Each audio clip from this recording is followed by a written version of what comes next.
High everyone, welcome to my new mini blog. 30শে June আমার birthday ছিল। তো 29 তারিখ রাত 12টার পর ভাই একটা কেক আর ক্যান্ডেল নিয়ে আমাকে সারপ্রাইজ দিয়েছিল আর বার্থডে উইশ করেছিল। আমি তো জাস্ট সারপ্রাইজড। আমার বার্থডেতে এর আগে কখনো কেউ এরকমভাবে সারপ্রাইজ দেয়নি আমায়, তো একটু ইমোশনাল হয়ে গেছিলাম। সব সেলিব্রেশনের পরে তাড়াতাড়ি ঘুমিয়ে গিয়েছিলাম, কারণ পরের দিন আবার আমার বেরোনোর ছিল, একটা মন্দিরে যাওয়ার ছিল। ও আচ্ছা, কেকটা কাট করে ভাইকেও খাইছিলাম, মাকে খাইছিলাম আর আমি নিজেও খেয়েছিলাম। কেকটা খেতে খুব টেস্টি ছিল আর খুব ভালো ছিল।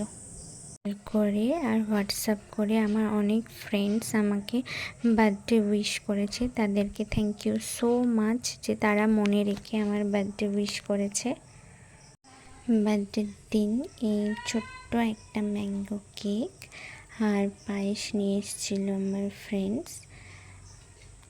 পায়েস আর কেকটা খেতে খুব খুব খুব ভালো ছিল। ও যে এত কষ্ট করে আমার জন্য বানিয়ে নিয়ে এসছে পায়েসটা, তো তার কোনো তুলনা হয় না, জবাব নেই কোনো। এই গোলাপটাও আমি গিফট পেয়েছি, গোলাপটাও খুব সুন্দর। তাছাড়াও আমি এত গিফট পেয়েছি এইগুলোর জন্য thank you thank you thank you thank you so much. গিফটের জিনিস ছোট হোক কিংবা বড়, ভালো কিংবা খারাপ, গিফট তো গিফটই হয়। গিফট সবসময় সবার ভালো লাগে, তো আমারও খুব ভালো লাগে। এছাড়াও আমার আরেকটা বান্ধবী এই ডেয়ারি মিল্কটা গিফট করেছিল, এটাও আমার খুব পছন্দ হয়েছে, খুব টেস্টি খেতে। আমি একা খাইনি, আমি ভাইকে দিয়ে সবাই মিলে, বাড়ির সবাই মিলে ভাগ করে খেয়েছি, খুব ভালো লেগেছে। Thank you.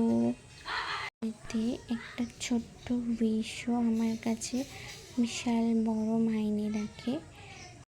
আমি অল্পতেই খুশি হয়ে যাই, আমার জন্য তামঝাম বড় কিছু চাকচিক্যের দরকার নেই, সাধারণ কিছু হলেই হবে।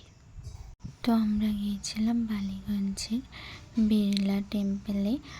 ওখানে ব্যাগ আর ক্যামেরা অ্যালাউ ছিল না, তো বাইরে থেকে যেটুকু ভিডিও করতে পেরেছি সেটুকুই তোমাদের দেখাতে পারলাম। আর এই টেম্পলটা ছিল রাধা কৃষ্ণের। তো আমার জন্মদিনের দিন ঘুরে খুব ভালো লাগলো টেম্পলটা, তোমরাও চাইলে ঘুরতে যেতে পারো। তো ব্লগটা এখানেই শেষ করছি আজকের মতো। সবাই খুব ভালো থেকো, টাটা, বাই বাই।